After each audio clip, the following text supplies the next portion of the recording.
Good afternoon, colleagues. I'm just waiting for our first presenter to join us, Michael Rice. I'm not seeing him in our chat. I just want to follow up quickly with our organizers.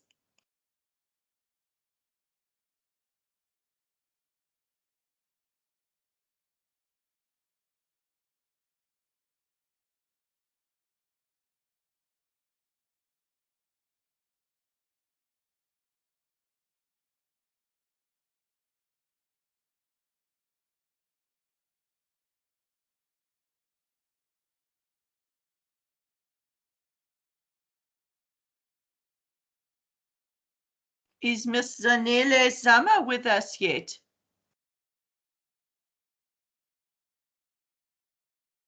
Okay, I'm not seeing her either.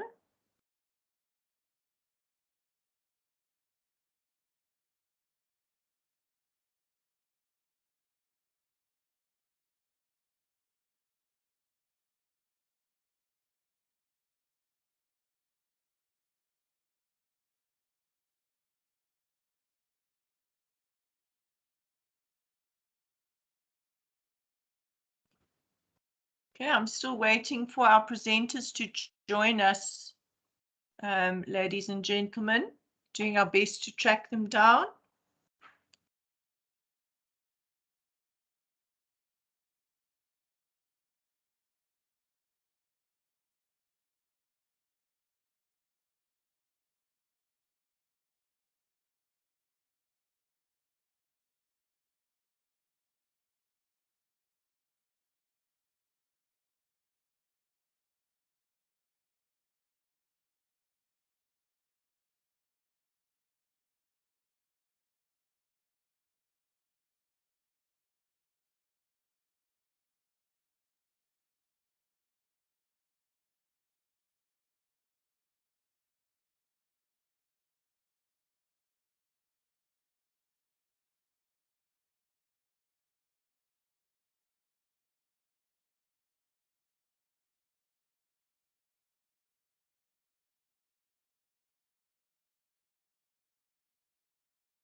Ladies and gentlemen, I'm going to wait one more minute and then I will start screen sharing the pre-recorded presentation for Dr. Michael Rice so that we don't run hopelessly over time. I hope that is in order with everyone.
I believe Dr. Rice has been sent a link, so I believe he's going to join us shortly.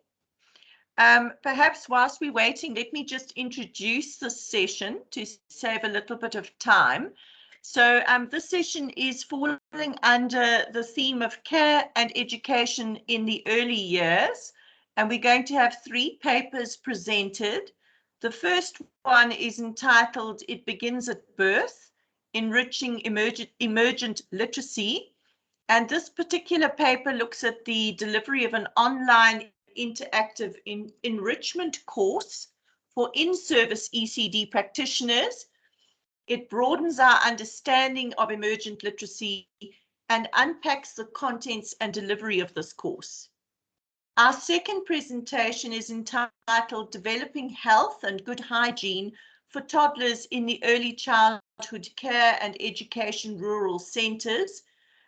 This paper examines research that was conducted in 3 ECD centres and endeavours to provide teaching and learning activities that would promote health and hygiene in toddlers in impoverished rural schools. And then our third and last paper for this session is entitled "Social and Academic Interaction of Refugee Children in a Refugee Child Care Centre in Durban, South Africa." And this paper highlights the plight of refugee children in South Africa, with particular emphasis on their stimulation and learning. 3 grade R children were sampled along with their relevant teachers in order to understand their daily interactions and the quality of the care being given. So those are the 3 papers that we're going to have presented to us this afternoon. I just want to check in with Arlene. Arlene, is Dr. Rice with us yet? Not sure if she can hear us.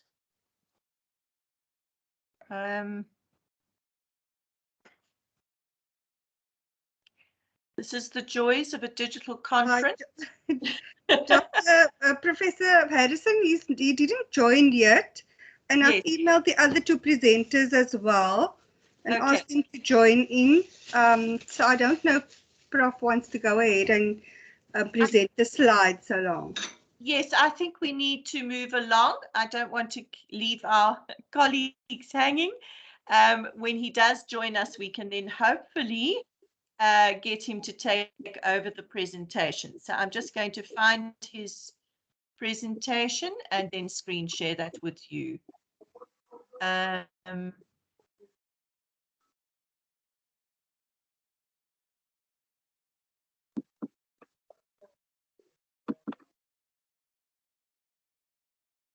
Have a look. Hopefully this is the one with the sound.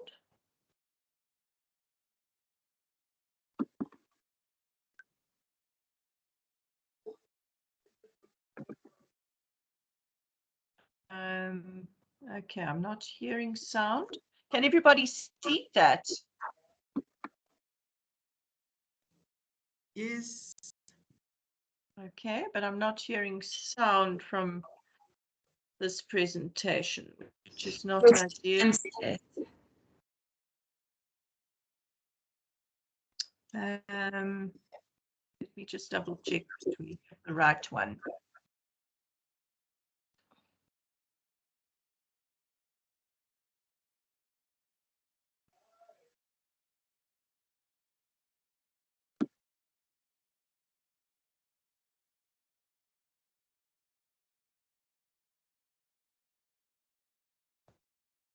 Prof Harrison, sorry, I think there's another audio. We sent the presentation and the audio separately.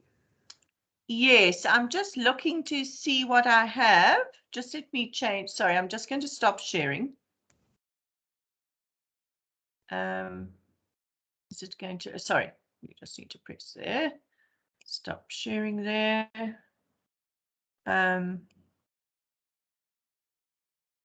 Just wanted to see if I'm clicking on the correct one. Apologies, people. No, that's his. Sorry, Prof. Yes. Zanele Zama is in the meeting. She's the second one on the program for the session. Well, then what I'm wondering is if it's okay with Zanele, would she like to present first, Zanele? And yes. Then Dr. Rice can join us, because I'd much prefer people to do their own presentations. Is that in order, Zanele? Good afternoon, everyone. Yes, it is in order. I can just go through. Thank you so much. You're a star. Much appreciated. So over to Zanele. She's going to screen share and then launch into her presentation. Thank you. Yes, I'm trying to share my screen.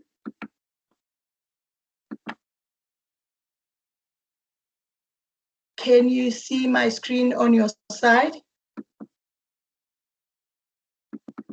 Yes, we can. Thank you.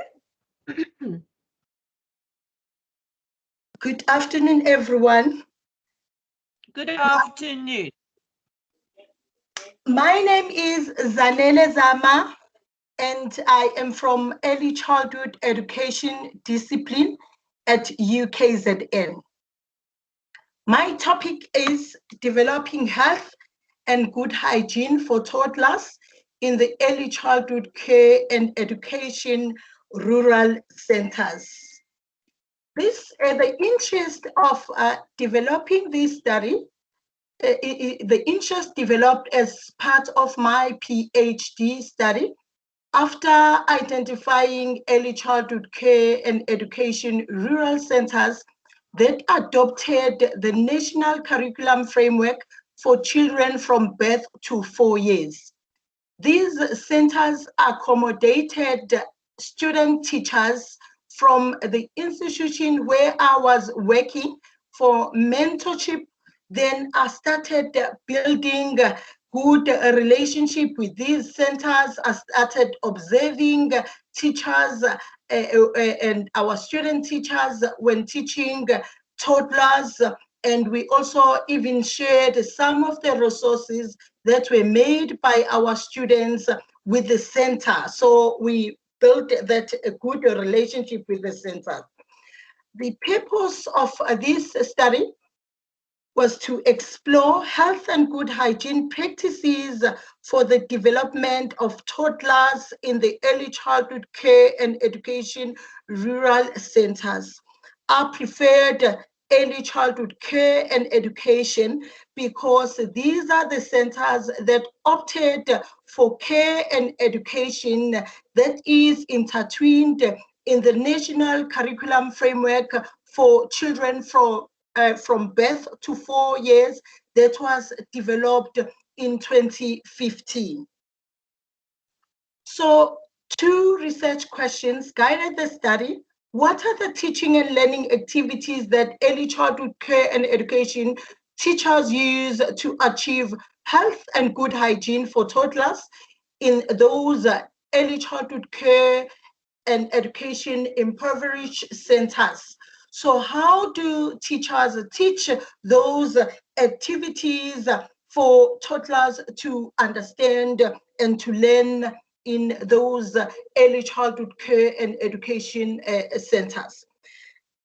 When looking at the literature, in the South African National Curriculum Framework for children from birth to 4 years, healthy and good hygiene are incorporated as the objectives for the first early learning developmental area, well-being. In the National Curriculum Framework, there are 6 early learning developmental areas that are included and used as subjects for children from birth to 4 years. So teaching and learning activities are incorporated in the 6 elders.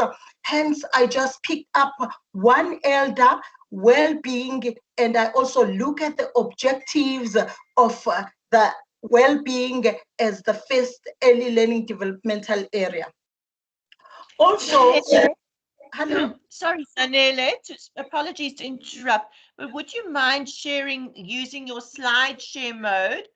Because your slides are very small and the colleagues can't read them very well. Do you mind clicking over to slideshow? I think on my side it's coming up as a slideshow. I don't know what is going on, but on my side it is the slideshow.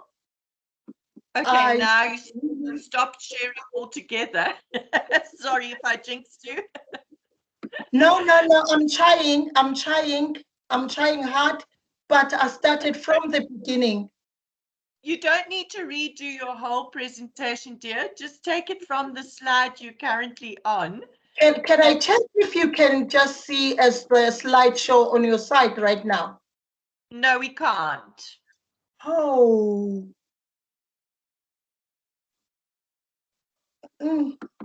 I think this technology is failing me because on my side, I'm just pushing as if I'm on the slideshow.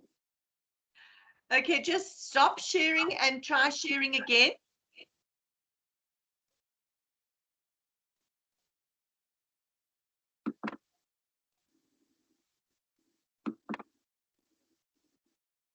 Sure.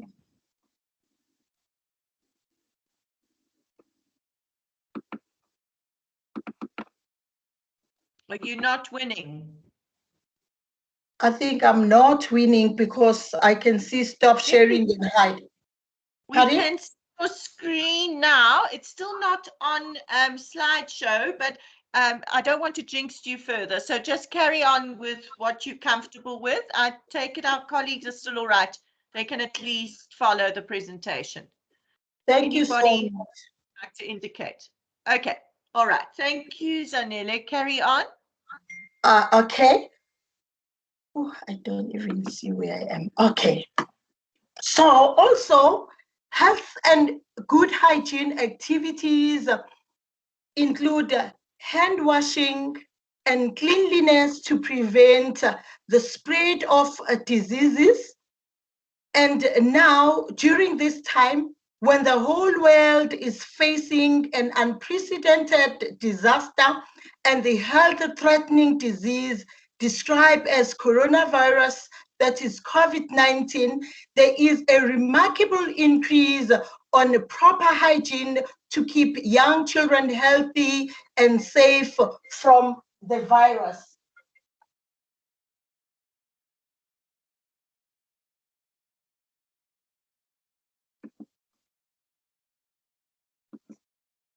So, good hygiene are identified as the condition and the important practice needed to maintain good health. So this study is concerned about good hygiene activities used to maintain health for toddlers in the early childhood care and education rural centers. Toddlers are children from 18 to 36 months identified as most vulnerable to transmittable diseases as they engage themselves in behaviors such as putting their fingers in their mouths and nose as they play to learn. However, they are trusted as good health messengers in the communities. We all know that after teaching young learners, they just go home, they practice, they share with the parents, they share with siblings at home. So teaching them influences future reactions through demonstrations, through modeling and reinforcing the expected responses through play. So the problem statement, teaching and learning activities are included in the National Curriculum Framework. The problem is some of the teachers are unable to identify and to understand early childhood curriculum content transcribed in their first additional language. When doing this research study, I just came across these centers that were unable, that have never seen the national curriculum framework that was prescribed in their home language, which is isiZulu. And the problem is further aggravated by the fact that many early childhood care and education rural centers lack teaching and play resources, and they lack proper facilities that are important for the teaching and learning of young children and toddlers. So The study adopted the interpretive paradigm that is qualitative in nature to explore health and good hygiene. Then 3 teachers from the 3 early childhood care and rural centers that used the national curriculum framework were purposefully sampled to participate in the study. While I started working during my PhD study, I was able to observe teachers teaching in the classroom, and thereafter COVID came in, then semi-structured interviews. I added semi-structured interviews, and those were WhatsApp interviews with the teachers that were responsible for the teaching of toddlers. Then the study adopted social constructivist views, emphasizing teaching decisions and practices that match the level of child development, understand active and direct teacher role, while children themselves are made active and involved in their learning and development. Then teacher-child interaction was noted, the importance of young children education while ensuring the acquisition of necessary skills was acknowledged. So the inductive approach to content analysis was followed as appropriate for the qualitative case study, and data that were in written text were organized into categories by the researcher to draw realistic conclusions from the theme. Therefore, the research findings emerge from the themes inherent in the raw data. Then the findings of the study.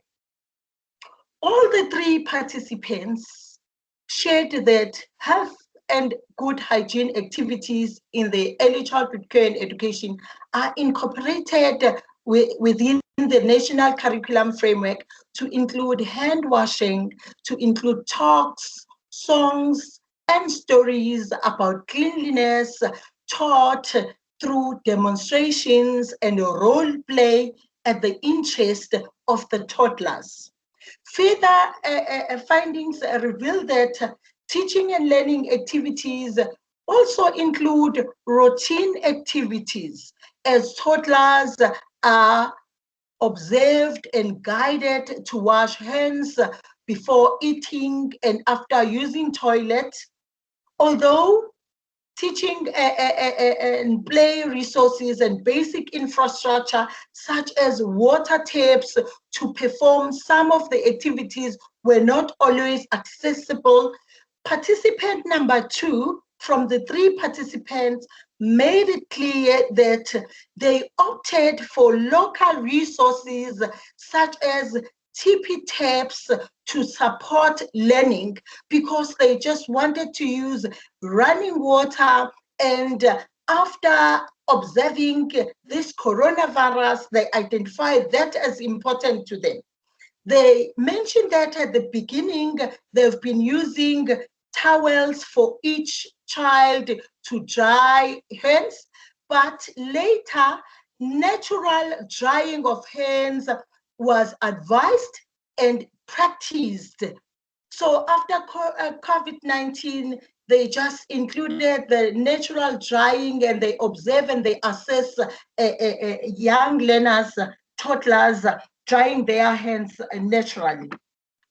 The challenges, I identified that from the other 2 participants, participant 1 and participant 3, there were some challenges, funding, they struggled to buy enough soap for the practice. They also struggled to buy sanitizers that are suitable for washing hands.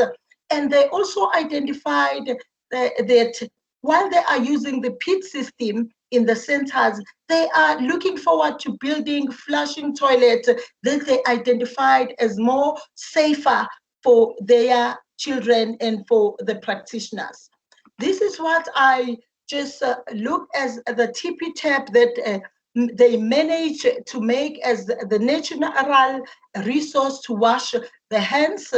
And my recommendation is that health and good hygiene attitudes, habits and the activities done in the rural early childhood care and learning environment has to develop upon what has to be done throughout life, since cleanliness behavior is encouraged as our everyday practice to fight diseases.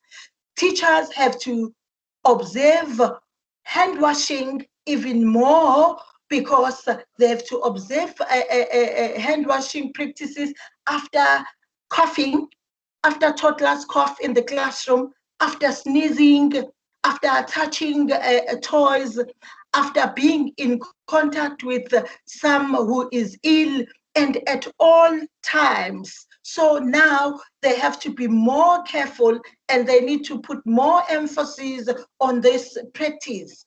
Then further research in the early childhood care and education is also encouraged. So that is what I plan to present, and thank you so much for listening to my presentation. Thank you. Thanks so much, Zanele. I think your presentation is particularly profound at the moment with the pandemic, and I noted your slide in which you were saying that some of the teachers struggled to buy soap and to buy sanitizer. These are very real challenges when trying to train children in basic hygiene if you don't have the tools at your disposal, the resources, and of course, even more so in drought-stricken areas. So thank you for that very, very relevant presentation. I'd just like to see if there are any questions coming up. Anybody have anything they would like to ask Zanele? Zanele, I'm assuming this is in for your PhD. Yes, it is part of my PhD study. Yes, so you well on the way to completing that journey. Yes, I'm on my way, and in fact, I submitted my PhD to the language editor. Fantastic. So that is great. I noticed with interest that you did manage to get your classroom observations in just before the pandemic hit, and then you adapted your your interviews very cleverly so you could complete your study. So I think you squeaked in there just in time. Yeah, yes. All right, I'm not seeing any hands up.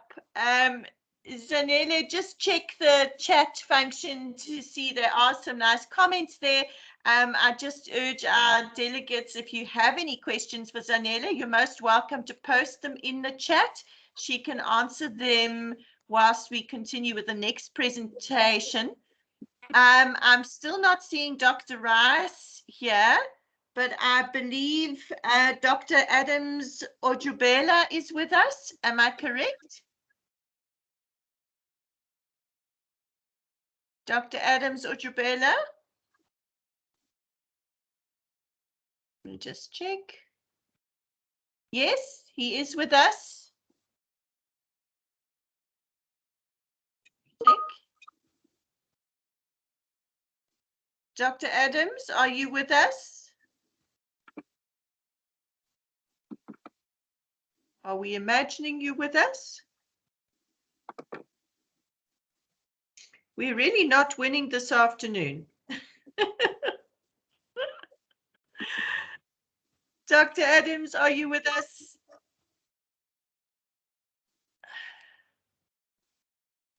Not responding. Okay, I think what I'm going to do is just ask Chris Dumas to perhaps screen share Dr. Rice's voiceover presentation. So we'll have a listen to that, and hopefully we can then get hold of Dr. Adams to continue with the last presentation. Chris, can I ask you just to do that on our behalf?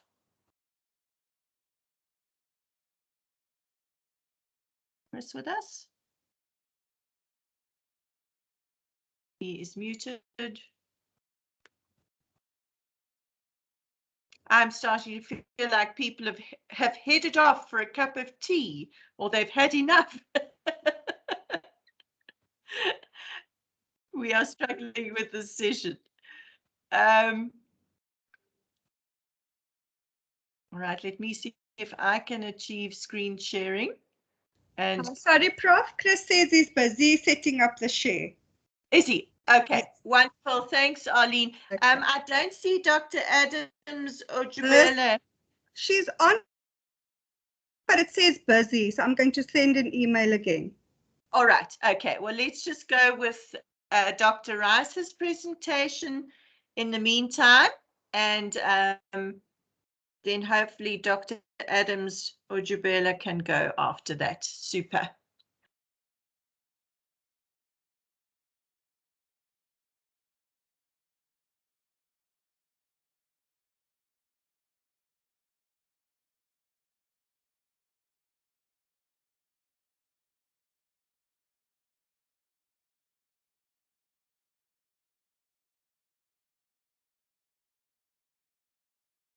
Just give Chris a chance to get the sound going so we can hear the presentation.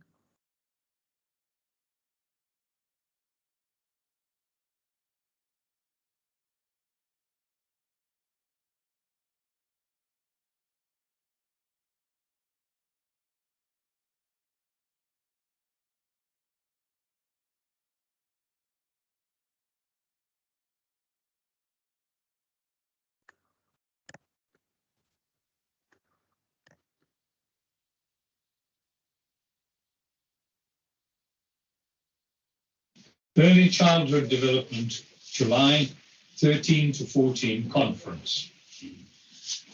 Presentation by Dr. Michael Rice. Slide 1, title. The focus of this paper is an enrichment course for practicing early childhood development and pre-primary school teachers. It begins at birth. Slide 2. Emergent literacy, the conceptual framework. Literacy in this paper means much more than simply being able to read and write. It covers all the ways very young children begin to make meaning by thinking, listening, imagining, imitating, speaking, storytelling, reading, and writing. In other words, the whole language spectrum. Slide 3. Calculating and estimating. How they begin to make sense of basic mathematical concepts such as how many, that is quantity, how big, magnitude, size, how high, height, length, how heavy, mass, weight, different shapes, circles, squares, and triangles, and of course, how they perceive and understand pattern are all contained within the concept of emergent literacy. Slide 4. Video of Milo, 12 months old, who has at most 2 or 3 words, exploring how high, how many, how big, shapes and pattern as he plays with his blocks. Let's see how he calculates, estimates, explores, shapes and pattern while imitating and using the one word he has in his vocabulary. And listen very carefully, what is it and where did he learn it and how has he learned it? Who is he imitating? Slide 5. Children start to become the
illiterate from birth.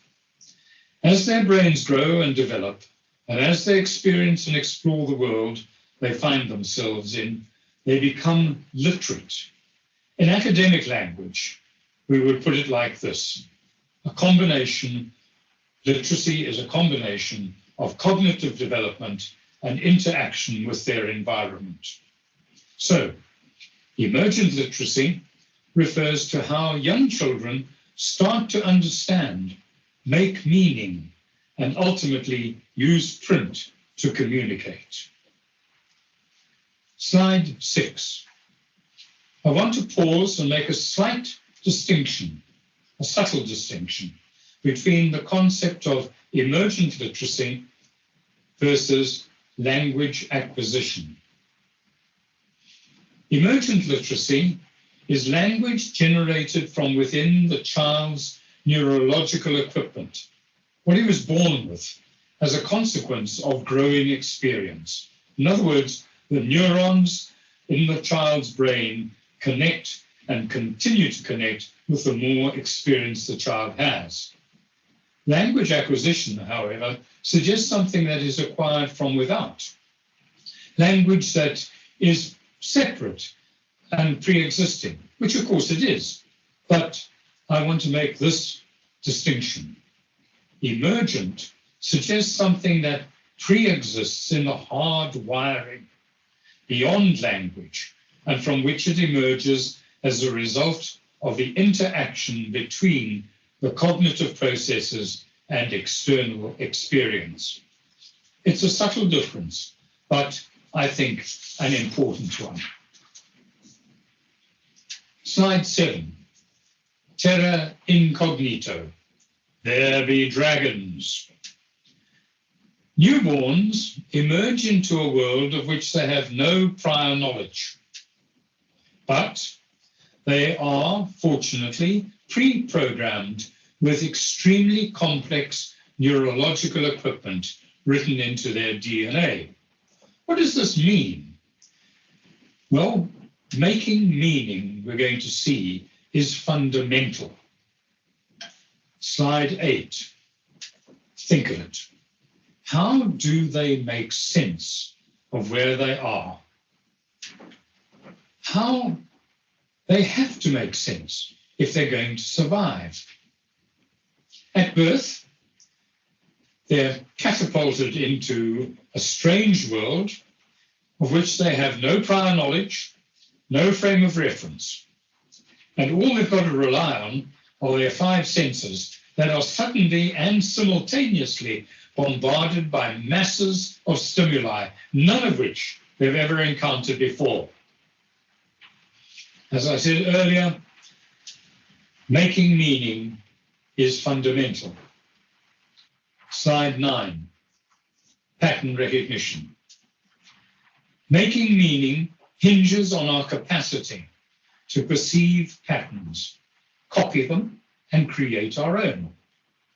Our brains, as I've already said, are hardwired with a complex neurological set of capacities, including the ability to recognize, store, and create patterns.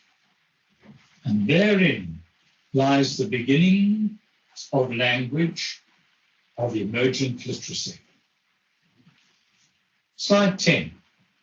Models count, linguistic and non-linguistic. Imitation. Children hear, listen, see, and imitate. Remember Milo? What was he doing with that block he held to his ear? Hi! I wonder where he learned to imitate that. Context, tone, emphasis, intonation, quality of voice, volume, vocal speed, all carry meaning, as does, of course, body language as well, which works in conjunction with all of the things I've just mentioned. The richer, therefore, the child's language resources, the better its capacity to make meaning, to understand, that is, and respond appropriately to the world it finds itself in. Slide 11, foundations. Normal is what you're used to.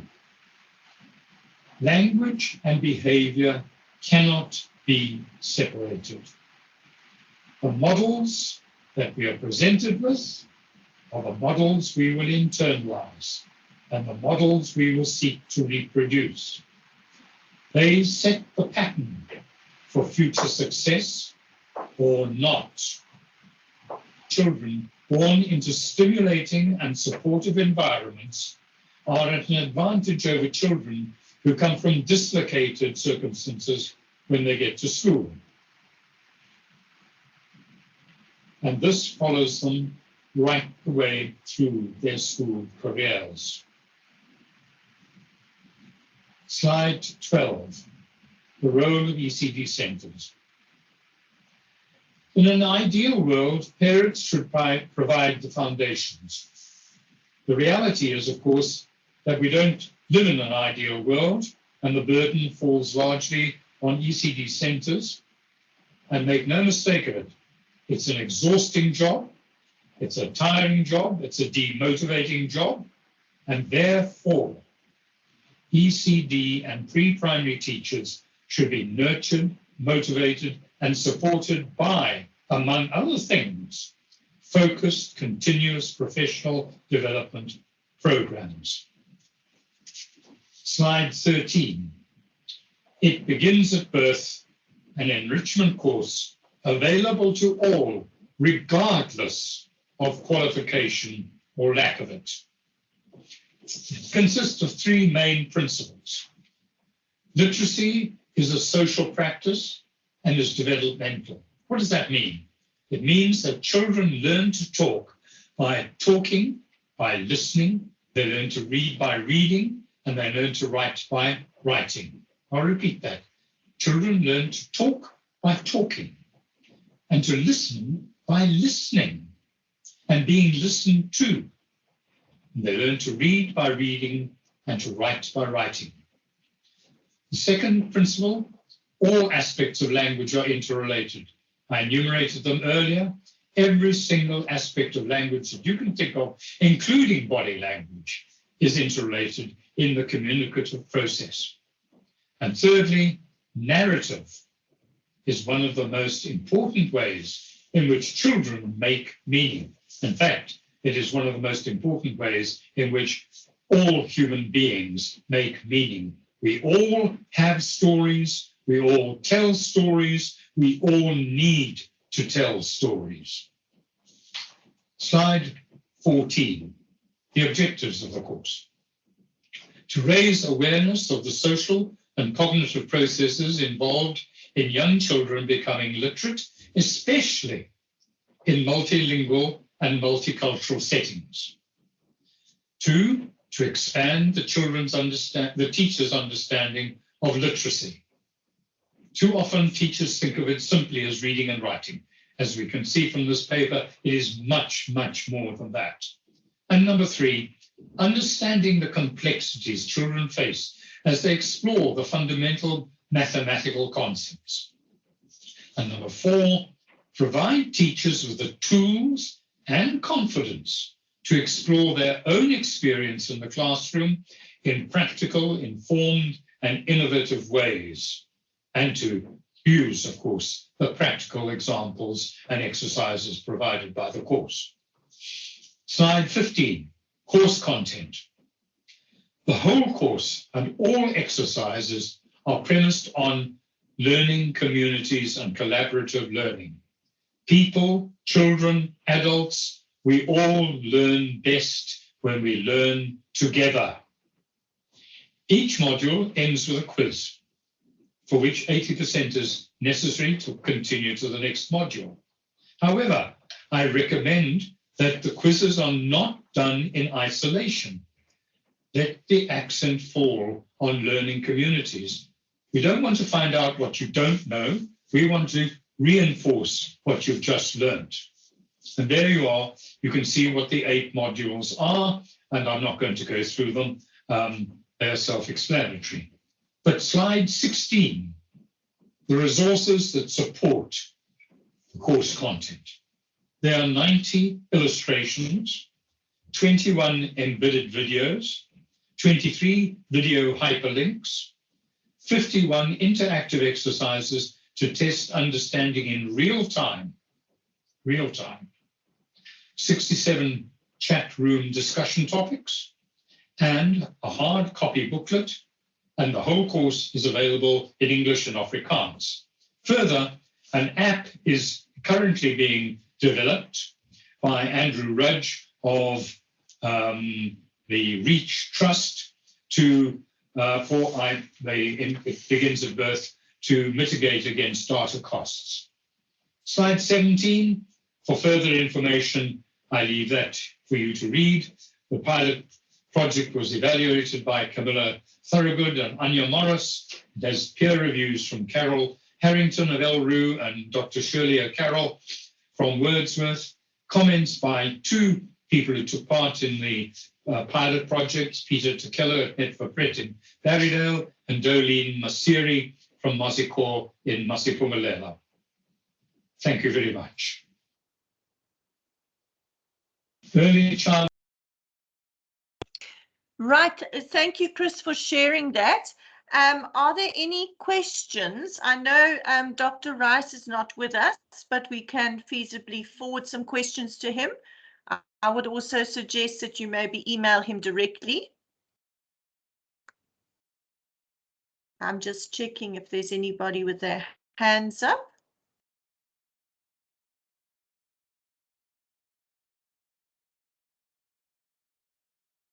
I think this was a very relevant presentation, especially for those of us involved in teacher training, where often the concept of emergent literacy is quite challenging to convey.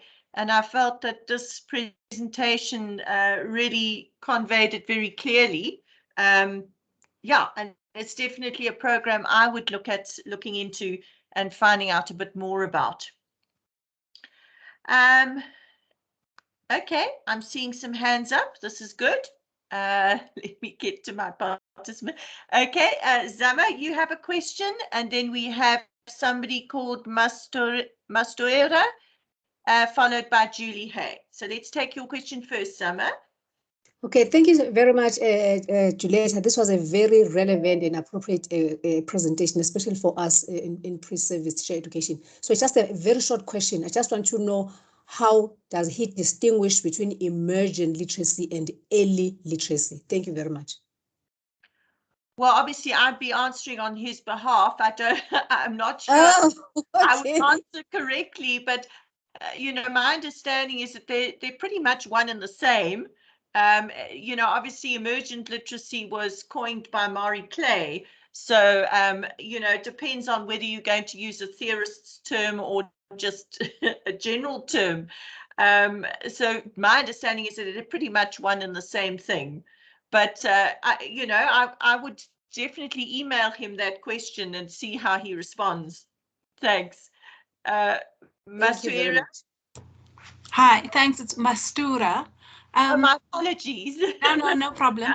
So I wanted to just ask, I'm not sure if you'll have the answer, how many practitioners have gone through this course, and generally where are they from, and are there any plans to present this course in any of the other languages in South Africa? Thanks. Besides Afrikaans. Yes, I think those are all very, very relevant questions. He definitely doesn't tell us who has done it, whether it was in the pilot or if it's up and running. I did pick up that there seems to be an app in development, which will hopefully keep the data costs down. But I would definitely email him all of those questions because I think it's very relevant, and one would hope that a program of this nature could be made available in all of our languages in South Africa. That would be first prize. Yeah. Thank you. Julie? Hi, yeah, again, I'm putting it out there to people who are listening too.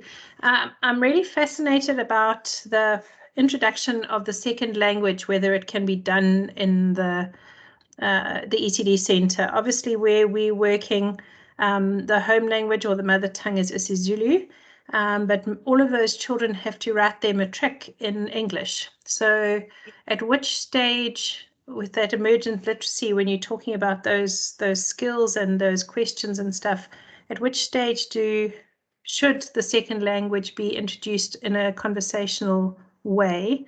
Again, going back to the fact that he was saying that listening develops by listening and speaking develops by speaking.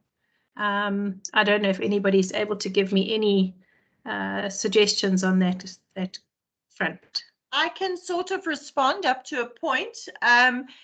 Definitely, we know from neuroscience that the child's brain is developing very, very rapidly in the first 7 years, and the children who learn more than one language in their home environment develop much more complex neurological paths, and that as we get older, it's much harder to develop a second language.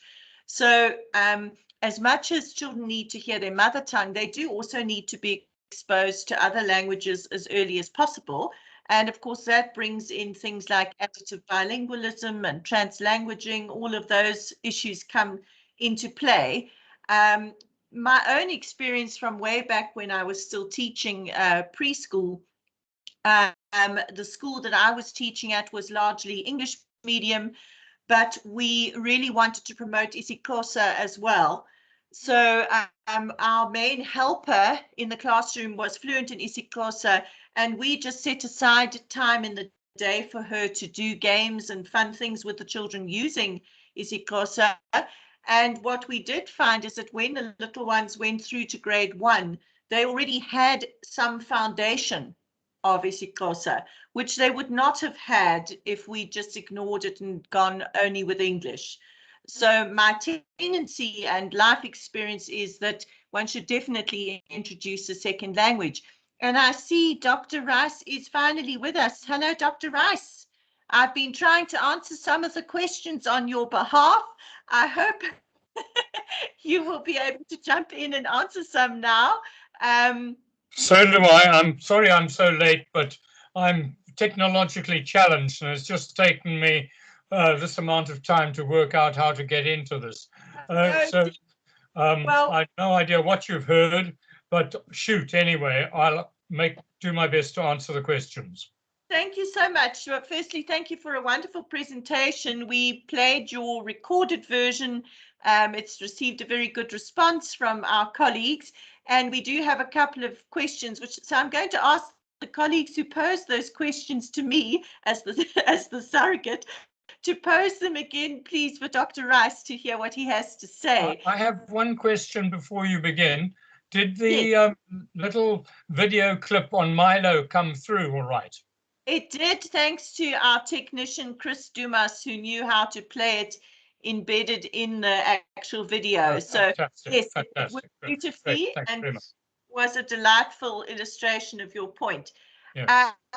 I think, Zama, you were the first to ask a question, so we'll go back to Zama. Thank you, Dr. Rice, for a great presentation, an informative presentation. My question was very short. I wanted to find out how to distinguish between emergent literacy and early literacy. Oh, well, you wanted a definition, or rather an explanation of the difference. Emergent literacy is what I imply right from the beginning. It begins at birth. In fact, some authorities suggest that in fact it starts before birth, and it's what emerges as a consequence of the fine-tuning of the mental equipment that we're all born with, all the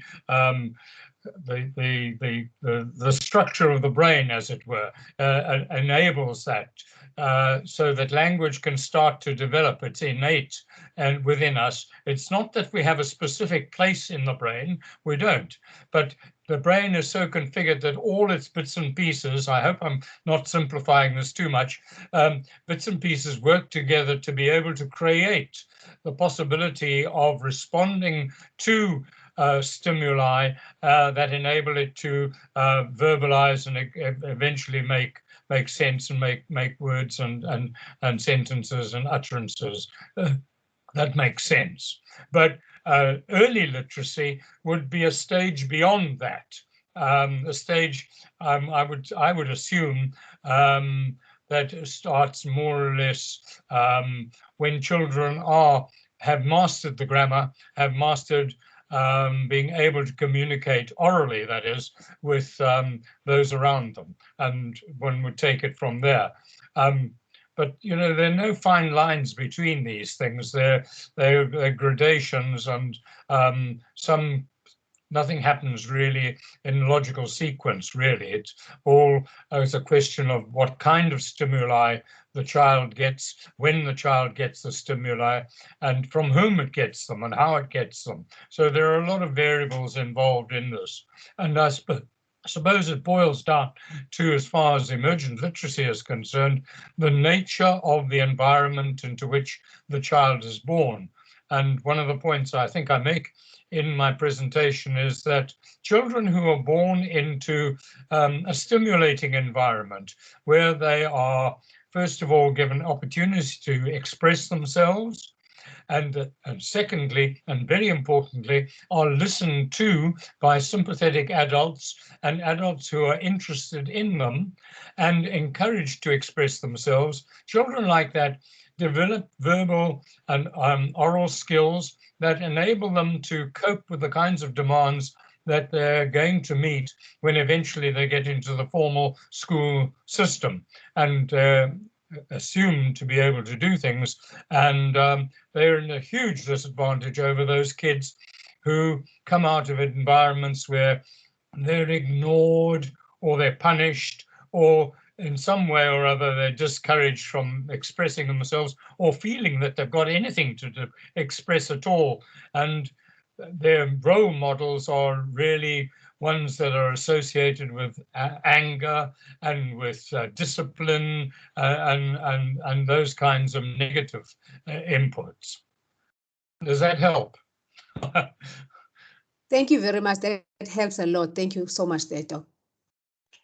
Okay, Mastura, would you like to? Yeah, Mastura. Mastura, my apology. Okay, thanks. Dr. Rice, I was keen to know how many practitioners have gone through your course, and also where they are located, I mean geographically.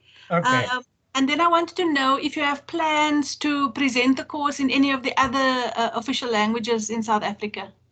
Okay, two very good questions. Let me start with the one you asked for to begin with. How many people have been through the course? I think the last statistic I saw, which was a couple of days ago, we've got 196 people doing it at present, 78, I think. And I stand under correction. I might be out by 1 or 2 or 3 or even a dozen. 78 have completed it. Where?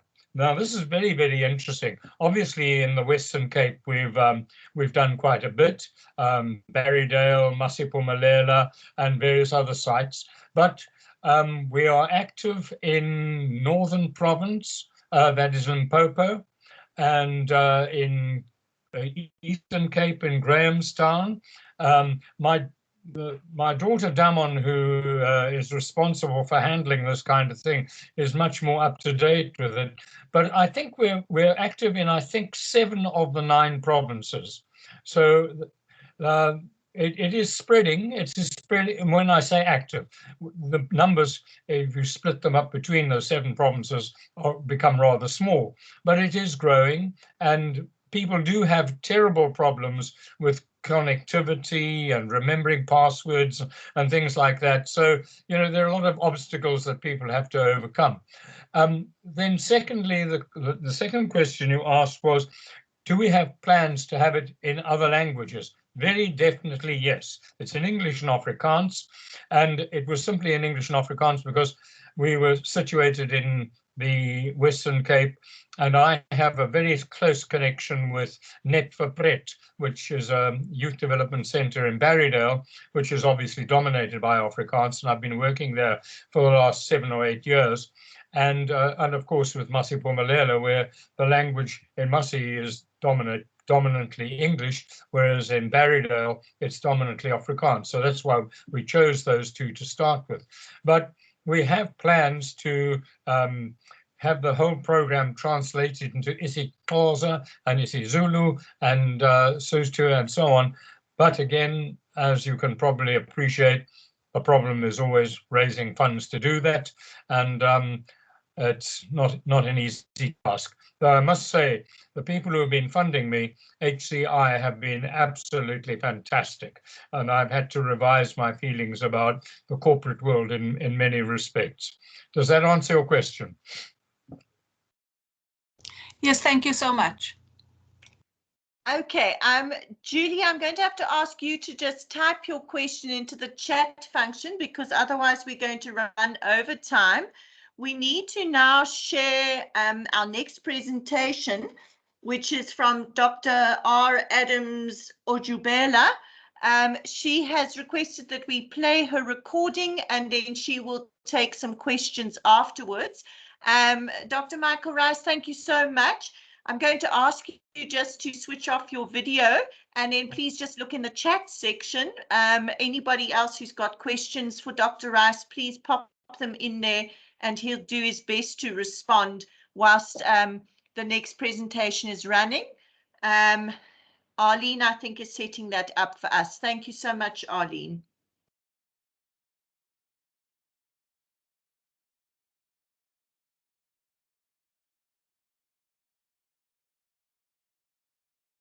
Okay, so the next presentation is the one entitled Social and Academic Interaction of Refugee Children in a Refugee Child Care Centre in Durban, South Africa.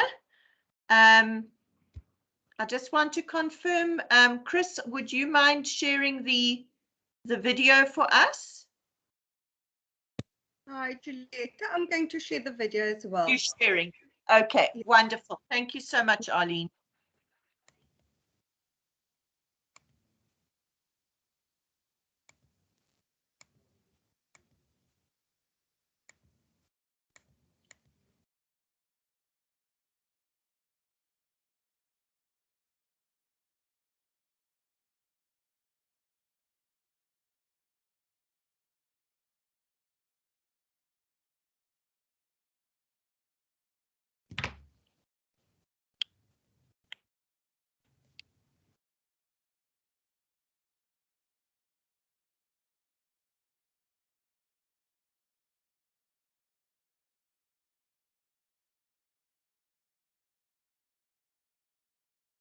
Arlene is getting there. She just said her screen froze, so I suspect the internet is jumping up and down again.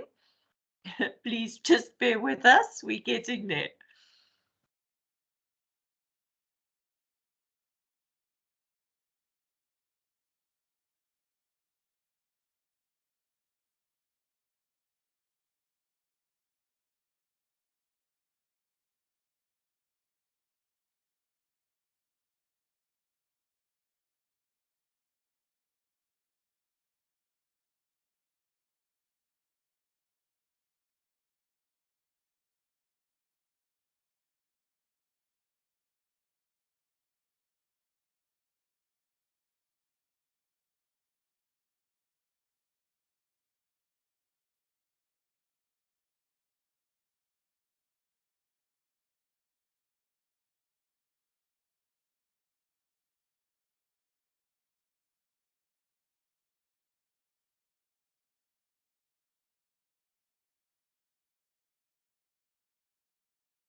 Hi, Julieta.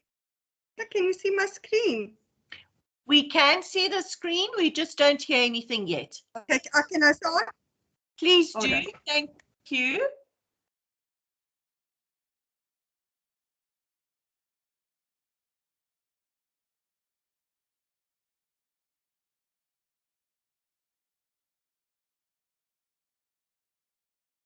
We're still not hearing any sound, Arlene.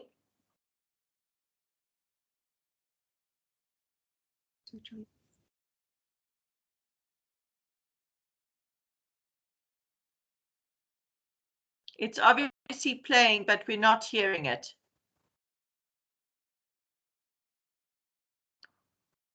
I'm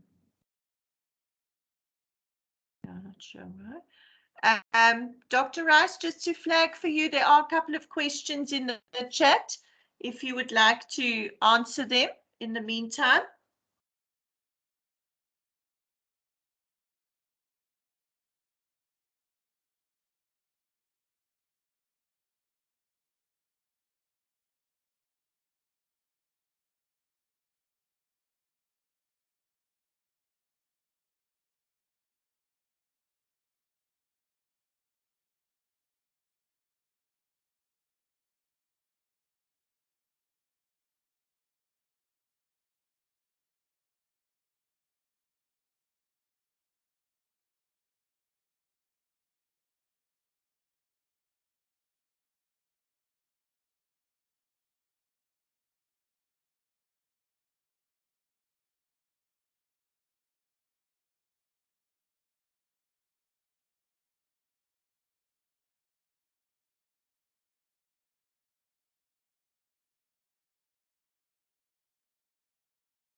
We definitely have a little tech gremlin for this session.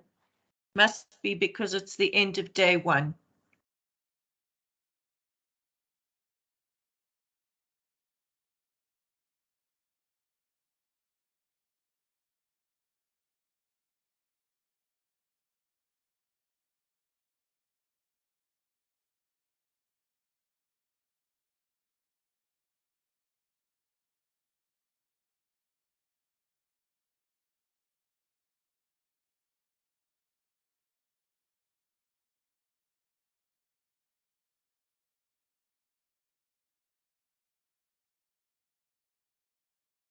I'm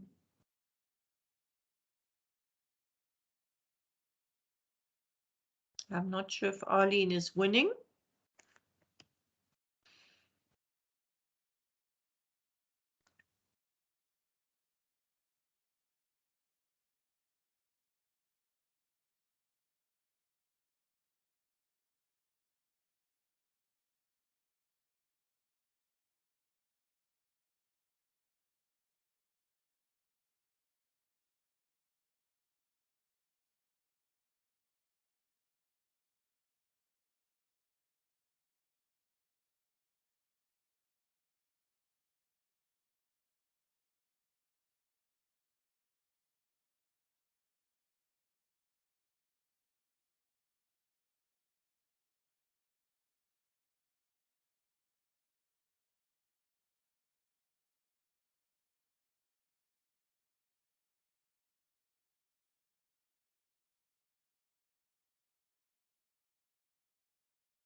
There we go.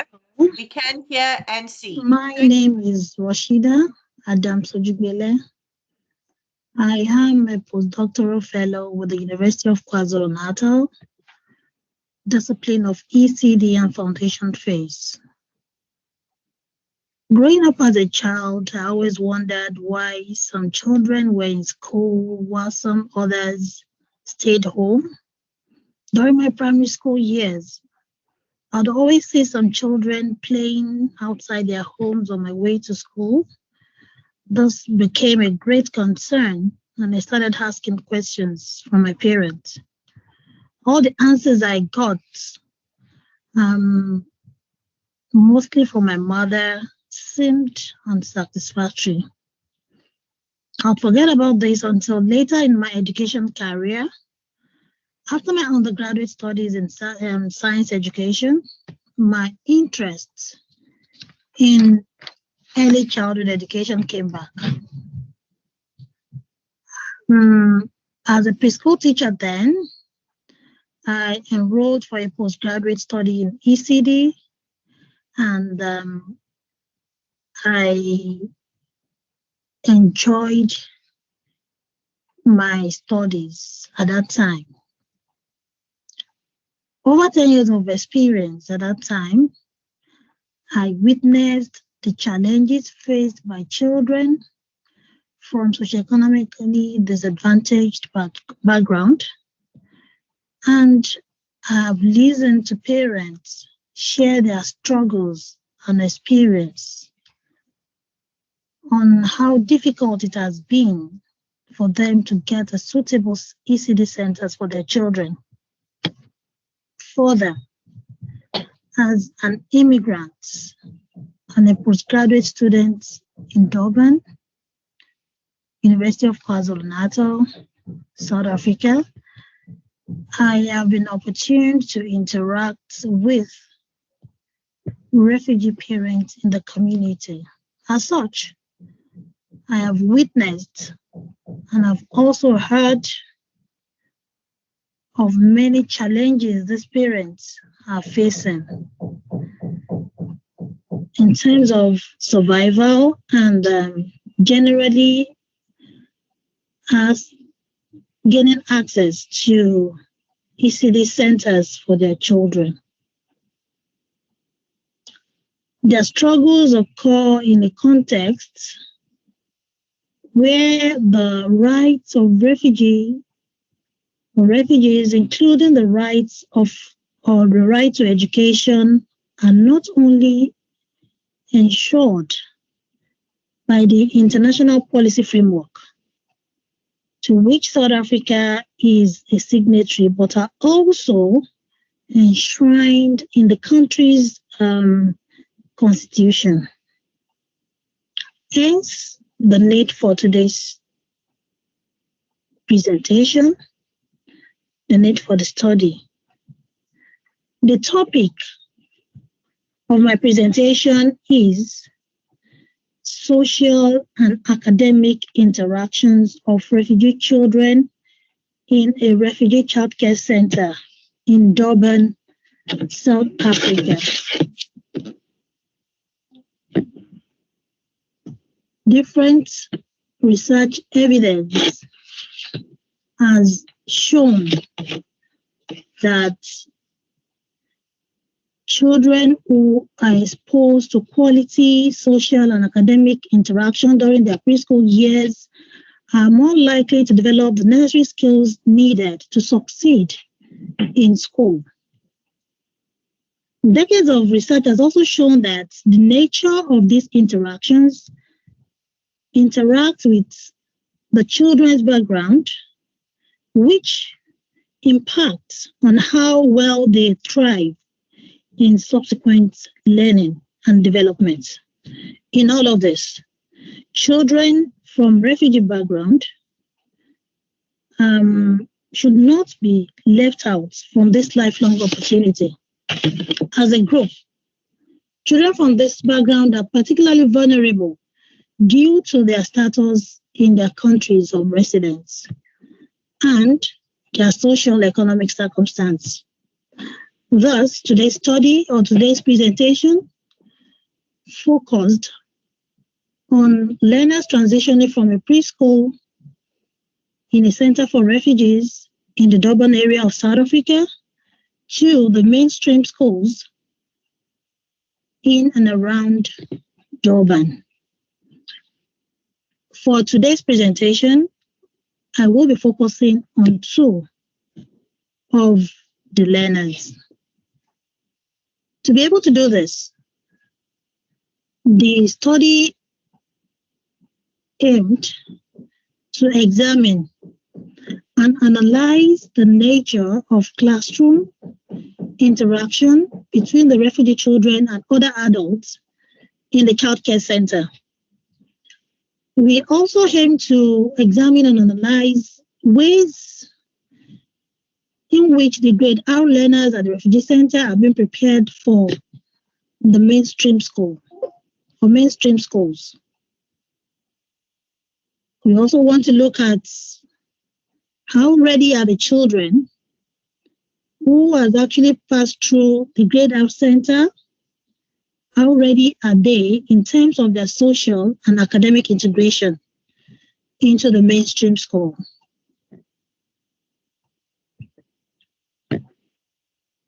The main research question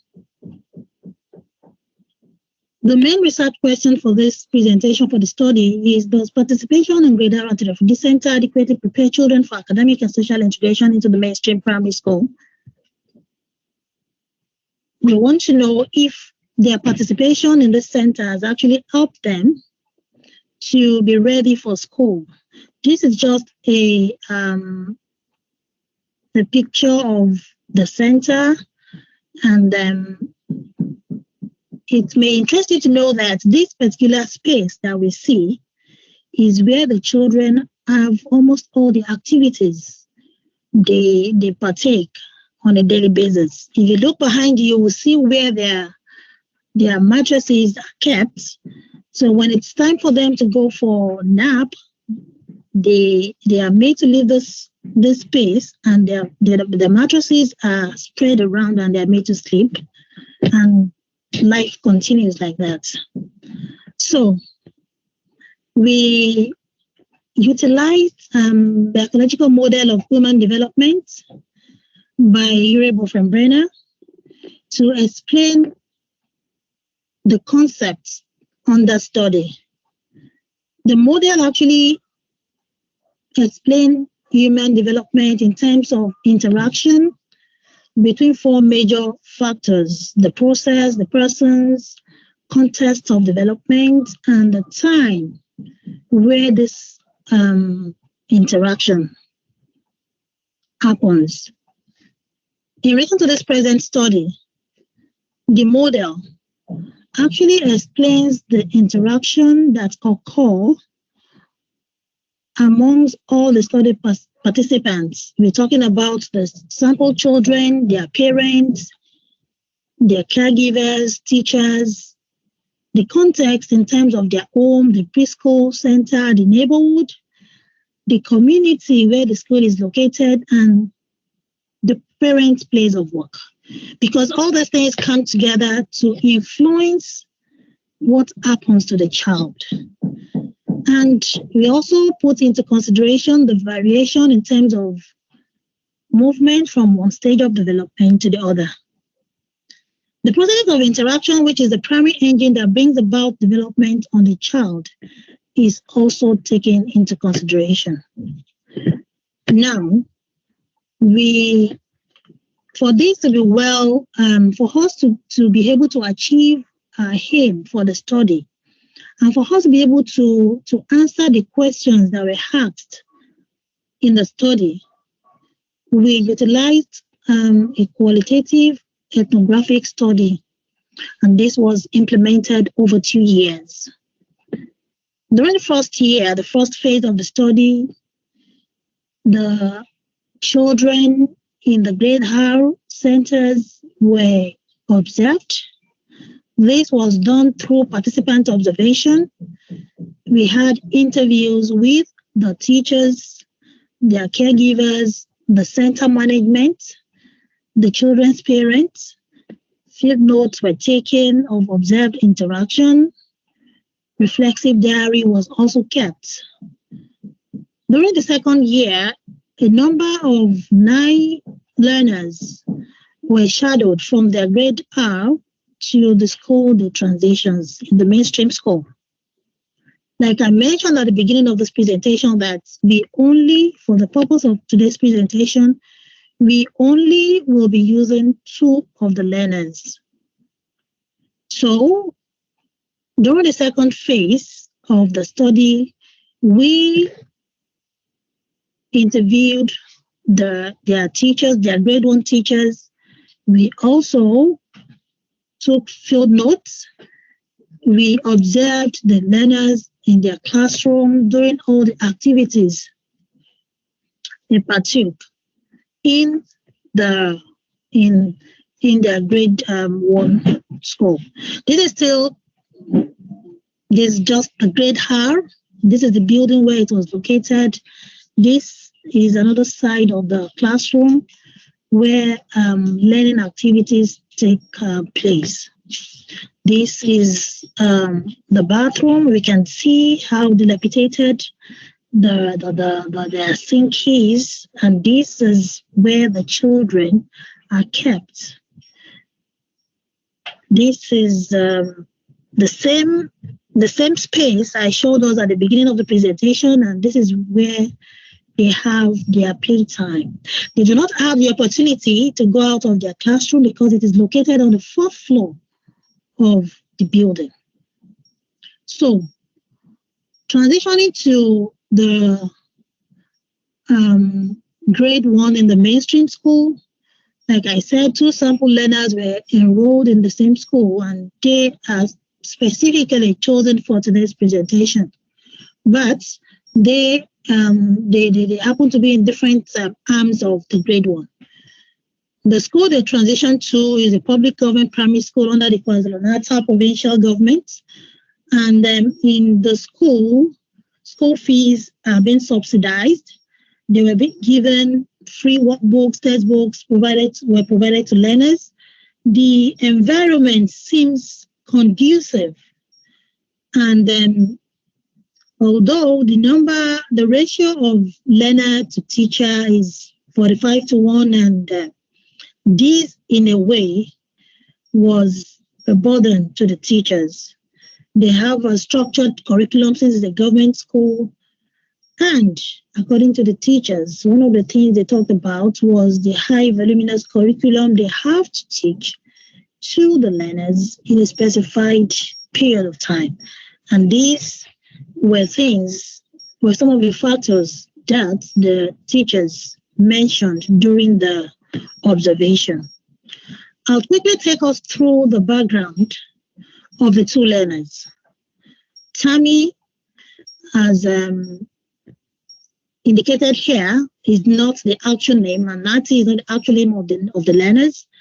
They are pseudonym used for them. A female, she's 6 years old. She has a normal weight at birth, and she doesn't have any physical disability. Our mom had a grade school certificate. They stay in a bachelor's family of 5. They're from Burundi. They have refugee status. The mother and the older siblings, they are helpful to the child. They support the child's academics. And then the home is in their own little way supportive of the child's development. They collect a monthly grant of 320 from the South African government, and there's a good rapport between the child and the mother. The child is observed to be very gentle, and then the child is, she learns very, she's a slow learner.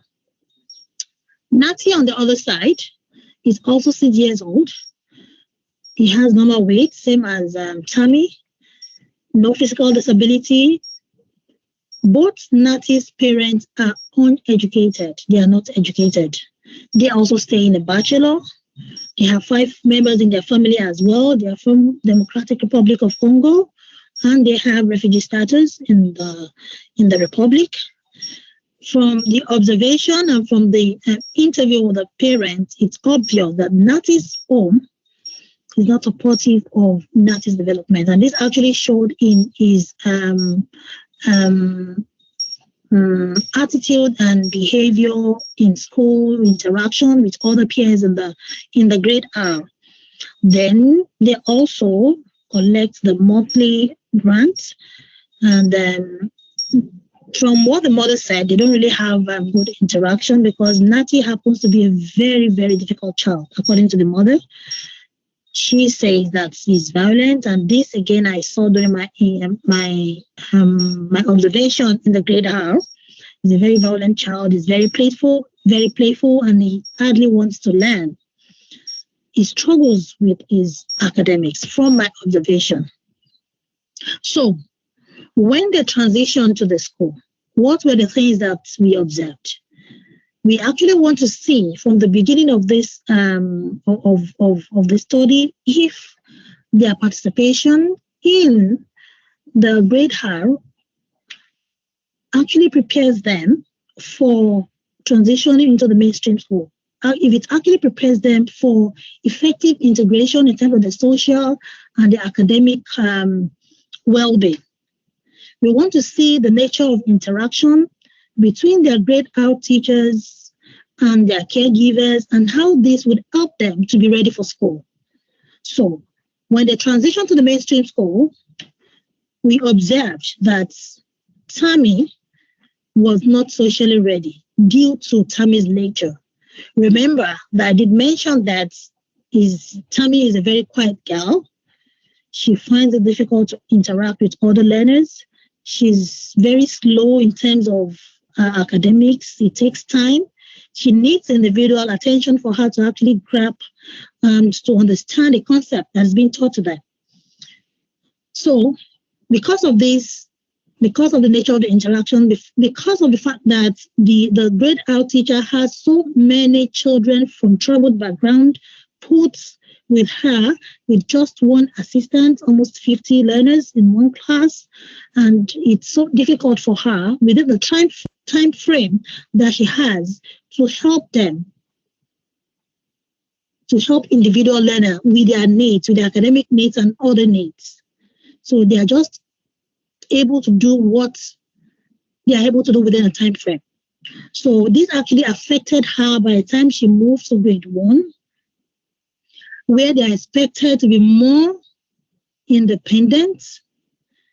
Socially, she was still struggling.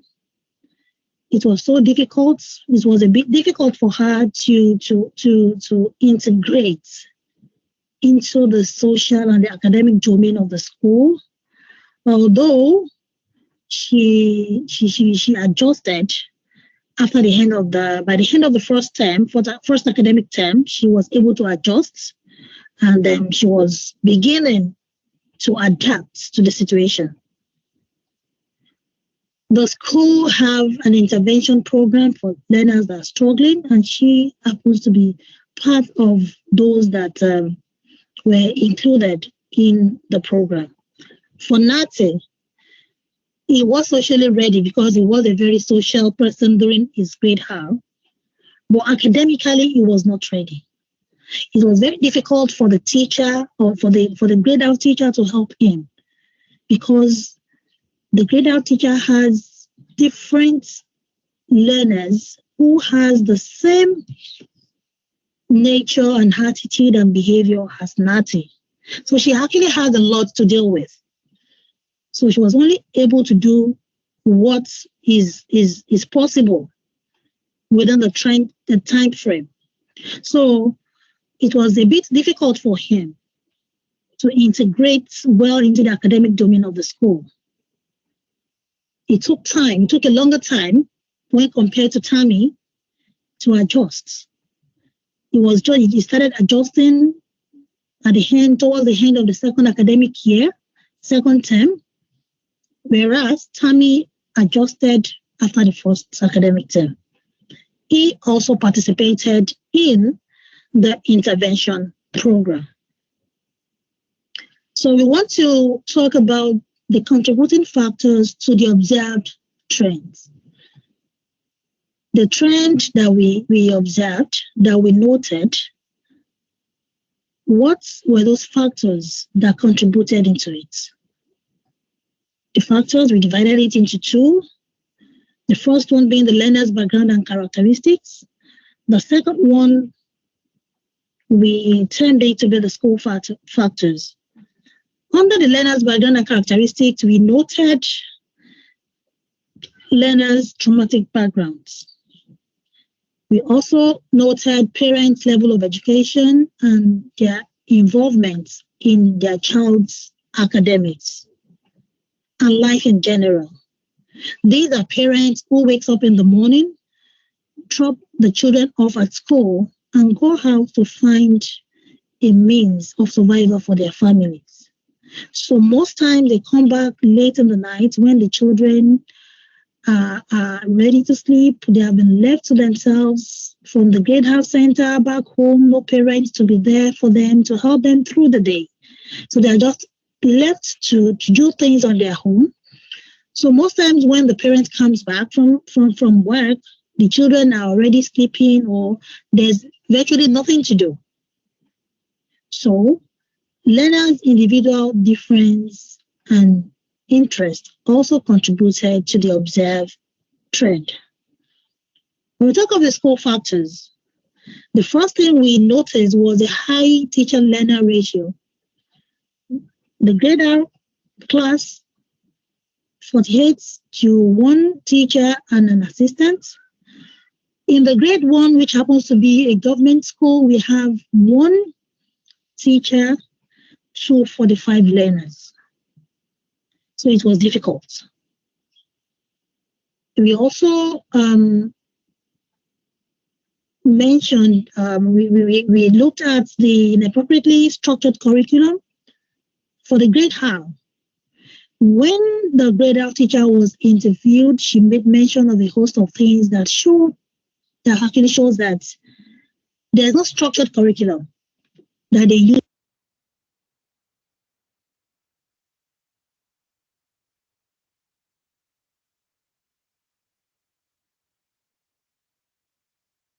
for the learners in the center. Like she said, that she's just using what she used during her teaching practice. All the materials she uses during her teaching practice is what she's been using to teach the learners. When she came to the center, nobody presented her with any curriculum to be used with the learners, and she didn't even bother to check online if there's anything she could use to teach the learners. So she does what she feels is right based on her experience with the learners. We also gathered that since she's been there in the center, she has not attended any sort of teacher training or professional development program that actually helps her to know the current situation of affairs when it comes to her profession. So she doesn't know the latest teaching style, what she's supposed to do. She's just been using what she was trained with. In essence, she didn't upgrade herself. Then, with the grade 1, one of the things the teacher complained about is the fact that the curriculum content is highly voluminous. And this is actually a problem for them, considering the fact that they have different students with different learning needs, students from varied learning backgrounds, and they have to teach them and ensure that they teach all the curriculum content as stipulated by the Department of Education. So this is a problem for them. So even when they realize that a particular learner is not coping, they try what they can try and just leave the learner and they continue like that because of time frame. And this is a major factor that needs to be taken care of. In line with the observed, we concluded that in spite of learners' attendance of each of the program, that's grade R at the Refugee Center, the 2 learners that we used for this particular presentation experienced various challenges which related to school readiness and the social and academic integration in the mainstream school. And we also noted that some of the factors that contributed to this has to do with problems from their background, inadequate ECD preparation, and the nature and quality of their grade R experience or interaction they had. Because normally we know that when the interaction they had in their preschool is of quality, it affects their subsequent learning and development. So this was actually a problem due to the factors we have mentioned earlier. So the study has implication for how grade R and grade 1 teachers, parents, and other caregivers might support their children. It has implication on how they nurture their children, their students, the learners, and the fact that the environments where these children are developing must be such that supports their development. This also has implication for ECD provisioning for refugee children in their various countries of residence. Then, we do hope that future studies will look into these factors to come up with solutions to the observed trend. I want to thank you all for listening. I want to seize this opportunity to thank my PhD advisor and my postdoc supervisor for their support. I also want to say thank you to the University of KwaZulu-Natal. Take care and God bless.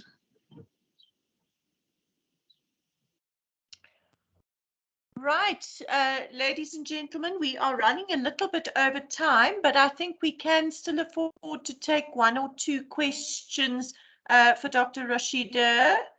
Does anybody have something they would like to ask?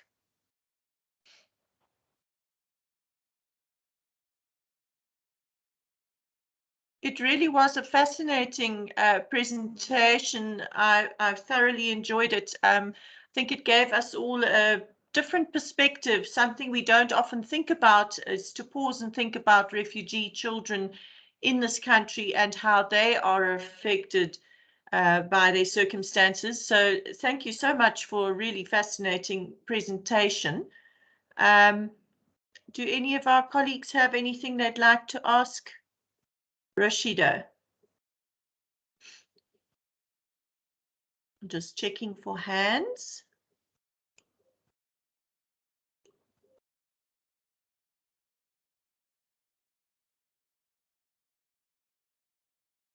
I think something I found particularly poignant in that presentation, Rashida, was your slide where you showed the children having to play indoors because their preschool is on the 4th floor of a building. Just seems so horrifying to think that kids don't get the opportunity to experience the earth underneath their feet, to really experience nature, that they're actually being cooped up in a building. I don't know if you'd like to talk a little bit more to that point and your perspective on that.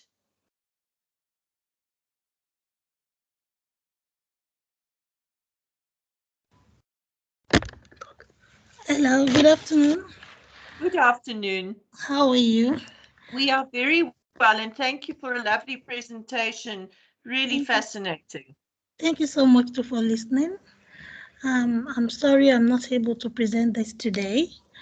I'm not feeling too well.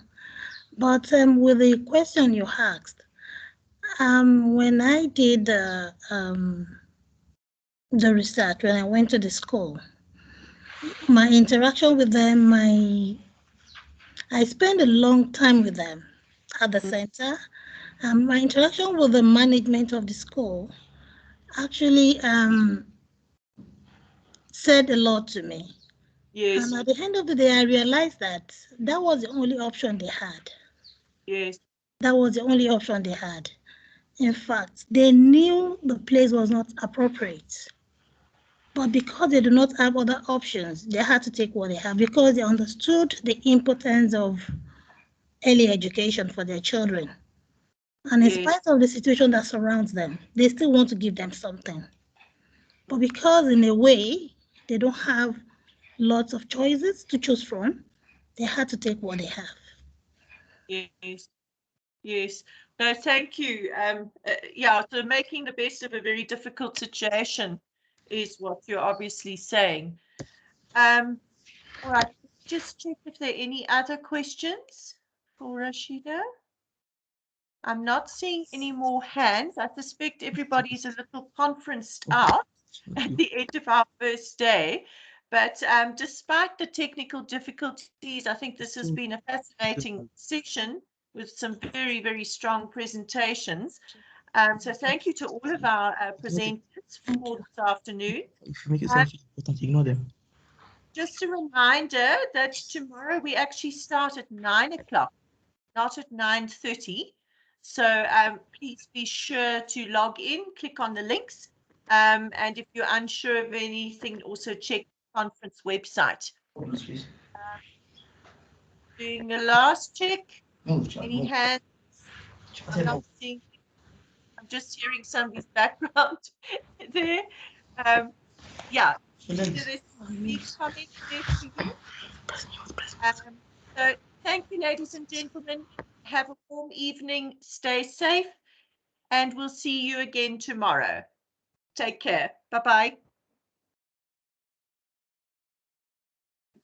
Bye.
Hello, we just want to practice a screen sharing for tomorrow. That is why we're still here.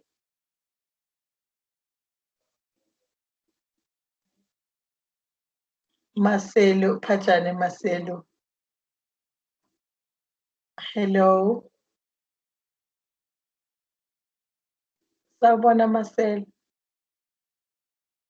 Pajane. Oh, yes, we might.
Uyayibona Zanele? Zanele, unmute her. Ngibona ukuthi ngiyibona noma ngabe ku-slide show kodwa ngiyayibona. Yeah, imali sengizoyifaka ku-slide show. Buka unmute.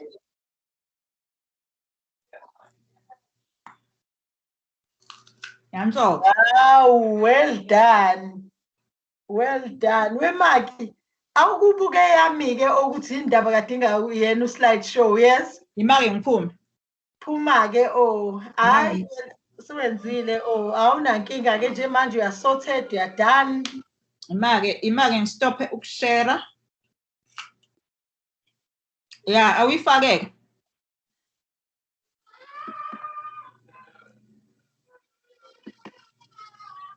Angazi noma indlela ebengiyifake ngayo yini. Uyifake.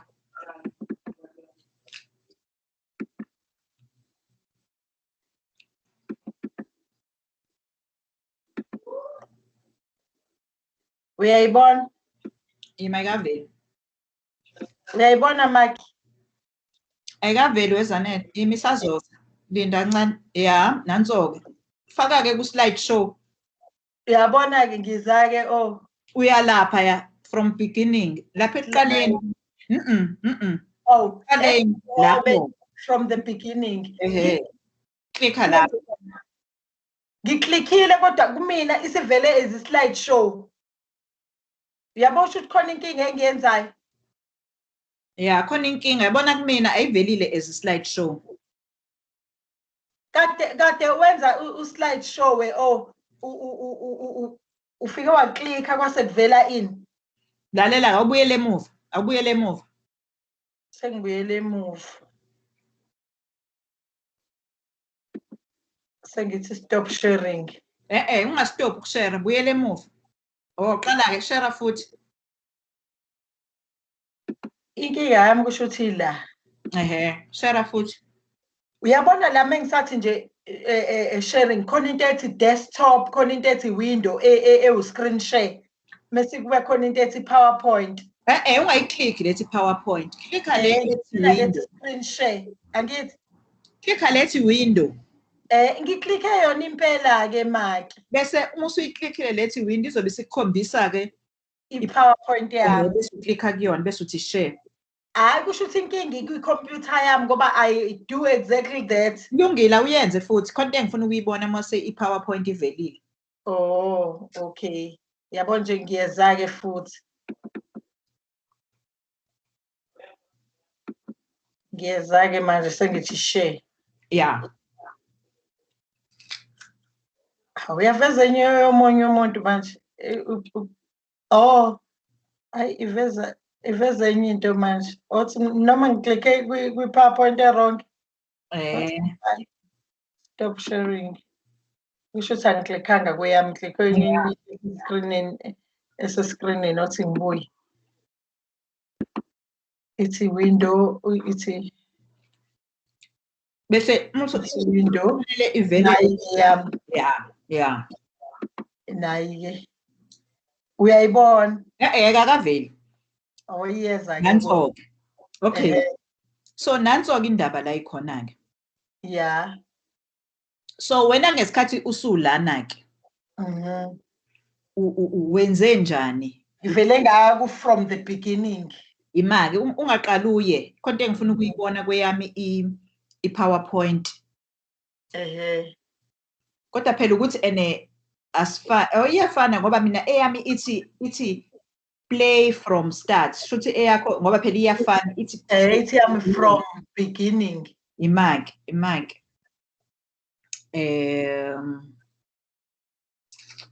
From current slide from indaba awuklikheke ku from beginning again sibona. Uyabona nje kumina mangithi from beginning ivele igcwale iscreen kuze kube ngazi ukuthi nje impela kumina nje igcwele. Isigcwele manje. Igcwele manje. Yabo kumina igcwele. Awuye kwi-slide esilandelayo ngibona. Uyabona? Uyasibona isilandelayo. Siyavela esilandelayo. Asiveli. Ku-purpose of the start akaveli. How?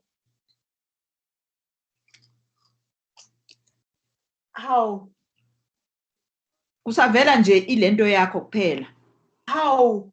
Developing health and good hygiene. Ukuthi ngizengagcina ngenze njani-ke awubuke ukuthi ngizengagcina ngenze njani ngoba ngibona ukuthi nginenkinga ngizengagcina ngasimisa kanjeni. Kanje ubonani-ke manje? Ubonani-ke manje? Akaveli lutho. Awu. U-purpose of the start wami nje akaveli. Usustophile phela ukushare manje angisayibona. Hawu. Othi-ke ngibuye. Buka lento isarekhode wezanele. Ngempela. We asicime